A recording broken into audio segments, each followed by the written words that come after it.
So what is the money conversation all about? It is literally about empowering women around money and finance. Mm. And that kicked off. I did the same, well, similar thing to you. A lot of women entrust their husbands. And often it's not the husbands are bad or whatever, but like you said, if there's separation or loss or, bereavement, women are left like they're decades behind because it takes so long to kind of crawl back from that. In my case, when the kids were younger, my husband and I, we both had £30,000 in savings, almost identical from our working career.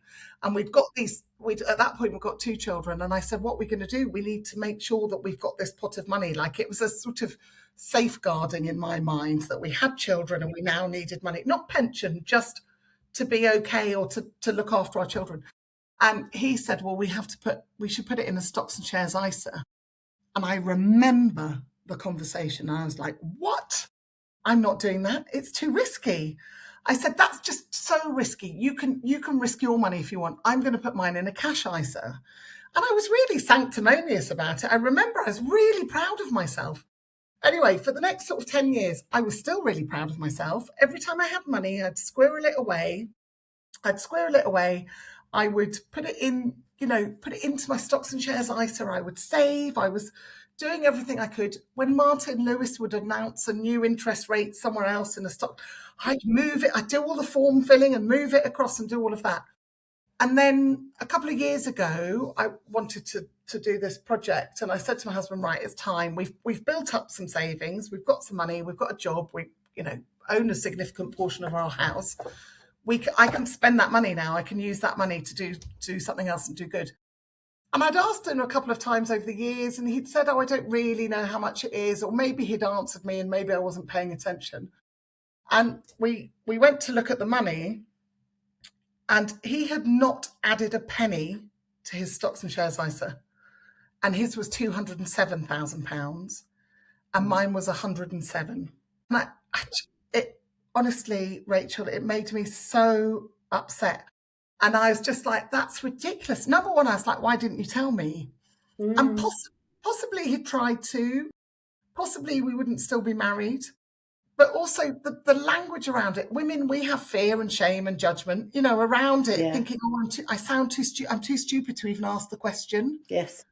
And sometimes we might try asking our husbands and they give us answers that we don't understand. And, it turns into an argument or whatever. But usually we don't. And I'm being very, husband, wife, whatever.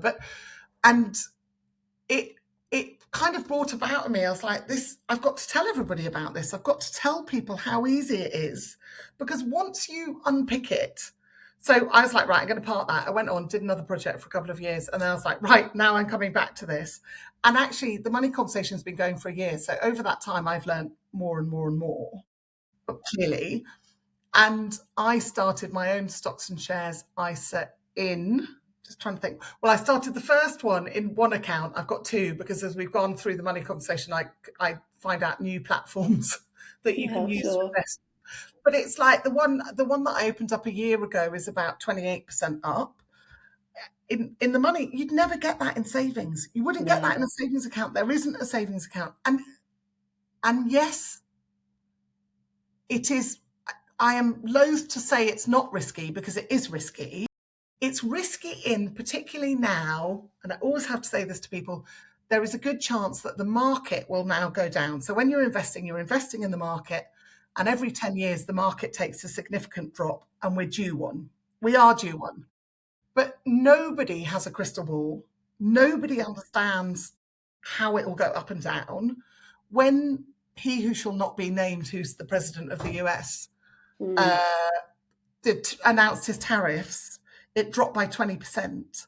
Yeah. But within about 3 months, it was back up again. It had grown further. So there's sensible things that you can do that sit well with women. Like we should have an emergency fund that covers us for enough months in some form of the highest form of savings account that you can find, so that if the market drops, you're not what's called a forced seller. Yeah. But historically, and although I'm not a financial advisor, so I don't have to say it, but I will say it anyway, historic things don't mean that it will carry on forward. But although historically the market has always gone up. So we can, if men, this is all the gender gap, you know, the gender pay gap, the gender finance, gender wealth gap. It's a lot of this that men have been sitting around talking about this stuff, whether it was withdrawing with cigars in the withdrawing room or wherever, or in the dining room when the women withdrew. You know, whether it was 100 years ago, men have sat and talked about this, women have not. And so the money conversation, we are trying to encourage a conversation around money. And it starts as basic as we're not worthy, or we don't believe, going straight back to the body image and where we are. It starts around worthiness, and then it's around very simple things to learn how to invest. It's not complicated when you know the basics.